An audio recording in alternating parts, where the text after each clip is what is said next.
Yes, sir. This is Fernando with ABC Home and Commercial. Just want to let you know I finished servicing your home. I placed some granules throughout the yard and harbor area for roaches, crickets, pill bugs, and fire ants, and treated the exterior perimeter foundation, the weep holes, around the windows, doorways, and eave, around the AC unit, the garage, around the back patio, as well as the storage unit, and used a Webster to knock down spider webs.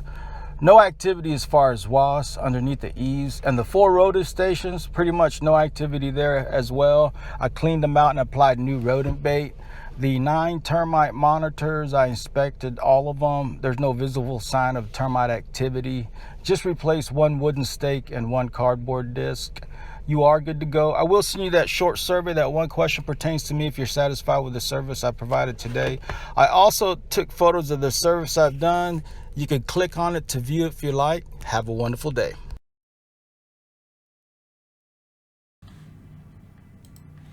Good morning.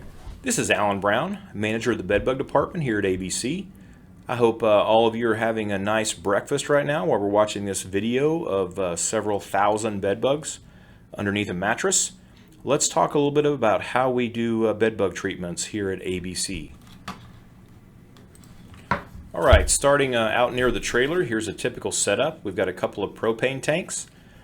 As we walk here towards the house, you will see we have a fan on the back pushing on one of our salamander heaters that puts out approximately 500,000 BTUs of heat. Got a blanket over the door here to keep some of the heat from pushing back out. You'll notice as we look around the room, there's a number of fans set up in a circular pattern so that we get a nice flow of air around the room. The ducting you can see set up much like you would see up in an attic with the air conditioner and heating ducting.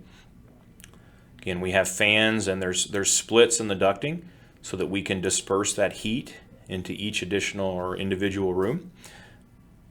And then the fan setup is pretty consistent. We move around in the space every 15 to 20 minutes, checking sensors and moving things around.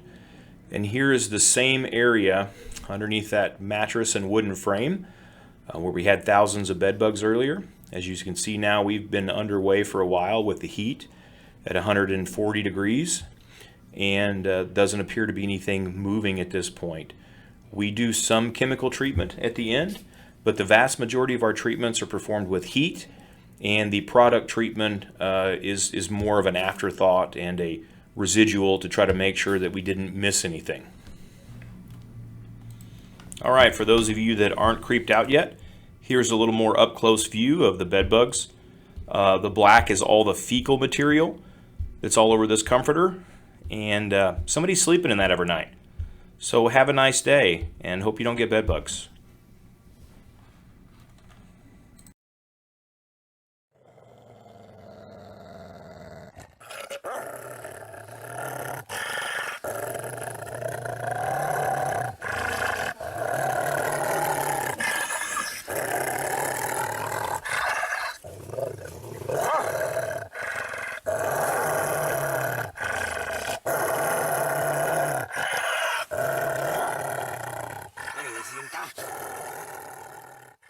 You're enjoying your morning run in the park before work, and then suddenly a stray dog runs up to you, looking like it's ready to attack you. Well, what should you do in a situation like this? Should you run? Should you fight? Should you give him a dog biscuit? That might be a good idea. Give him something else to munch on. Here are the most helpful recommendations of experts on how to keep yourself safe from dogs or what to do if you're attacked. Who is at risk? Most of the time, joggers, cyclers, and other fast-moving people get attacked. The thing is, dogs react to movement, and it triggers a chase instinct. Plus, they may consider some area theirs, and if you trespass in their property, they might try to protect it. So, what to do if you see that a dog is ready to attack you? Part 1. Avoiding the attack. Don't panic. Many people believe that dogs and some other animals can kind of sense human fear. Well, it's not that they really sense the fear. It's just that they become more confident when they see that their prey is intimidated. So, no matter how hard it is, try to stay calm. If the dog sees that it can't scare you, it might think you're a dangerous person to mess with. Don't dispel its illusions. Don't try to run. First things first, dogs are faster, well, at least most of them. Accept this fact and relax. There's no chance you can run away. It's not even worth trying. Secondly, running will provoke the dog's instinct to chase, so you might create a problem yourself even if the dog didn't mean any harm in the first place. Stand still. If you were running, slow down to a walk and then stop completely. Most likely, the dog saw you as a threat when you were moving fast. The threat must be eliminated either by you or by the dog. We prefer the former. So, if you stop moving, chances are the dog will lose interest in you and walk away. Also, it's better to stand sideways to the dog. This way you will appear slimmer to it, which means you are less of a threat. Don't make eye contact. Direct eye contact may make the dog more aggressive. It may be a reason for an attack. Your best course of action is to keep the dog in sight but avoid direct eye contact. This will signal to the dog that you are not dangerous and it can let you go unharmed. Make fists. No, not for fighting. Fists are necessary to protect your fingers from getting bitten off. Even if the dog bites your fist, it is much easier to break free from that. Distract the dog with another object. If you have something in your hand, throw it in another direction. It can be a bottle of water, your bag, or anything else.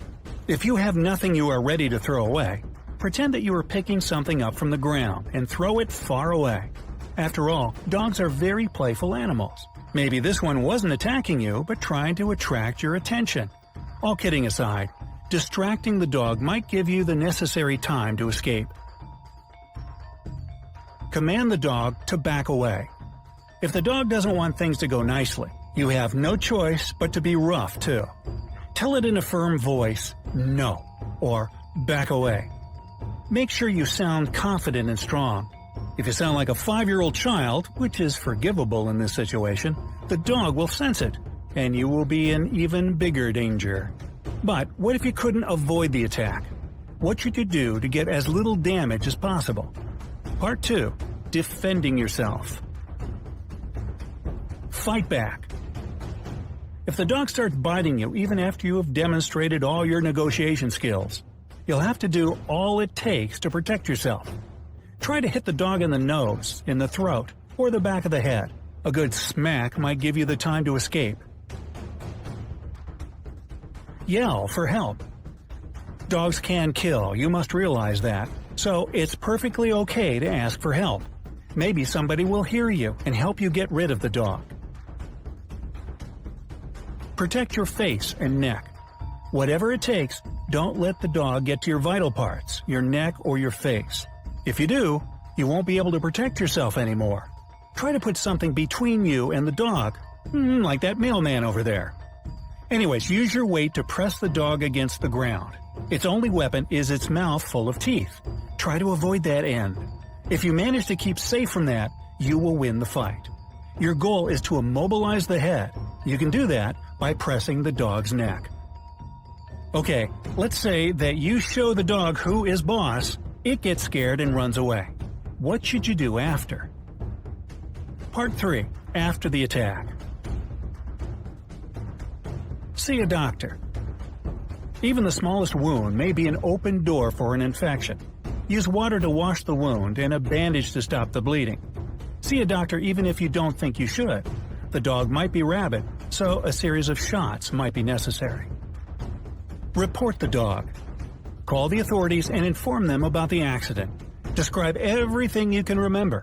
This information might save someone else's life.